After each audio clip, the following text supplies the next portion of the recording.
उत्तर प्रदेश में voter list को लेकर जारी एसआईआर प्रक्रिया के बीच समाजवादी पार्टी के प्रमुख अखिलेश यादव ने बेहद ही चौंकाने वाला दावा किया है।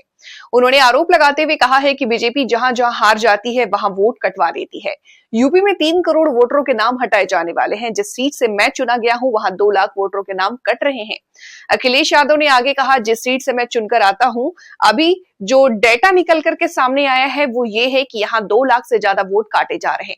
हमारे बगल में फर्रुखाबाद है, वो भी समाजवादी पार्टी की सीट रही है, वहां भी लगभग 2 से 2.5 लाख वोट कट रहे हैं। अगर एक पार्लियामेंट्री क्षेत्र में 2-3 लाख वोट कट जाएंगे तो चिंता की बात है। सपा प्रमुख ने यह भी कहा कि पूरे यूपी में जो डेटा निकलकर सामने आ रहा है वो लगभग 3 करोड़ वोटों के काटने का काम किया जा रहा है, तो आप चुनाव कैसे करा सकते हैं। इलेक्शन तो वो अच्छा होगा जब सभी का वोट डालने का मौका मिलेगा। चुनाव आयोग की जिम्मेदारी है कि सबका वोट बने, लेकिन इधर जो एसआईआर की एक्सरसाइज हो रही है ये वोट काटने के लिए हो रही है। जो लोग एनआरसी कर रहे हैं वो एसआईआर के माध्यम से एनआरसी करा रहे हैं। एसपी प्रमुख अखिलेश यादव ने कहा कि जब बिहार में एसआईआर शुरू हुआ तो सभी राजनीतिक पार्टियों ने इसका विरोध किया। सुप्रीम कोर्ट तक जाना पड़ा। सुप्रीम कोर्ट ने कुछ निर्देशों के बाद चुनाव आयोग और सरकार ने स्वीकार किया, लेकिन एसआईआर को एक्सरसाइज वोट जोड़ने के लिए होनी चाहिए, वोट काटने के लिए नहीं।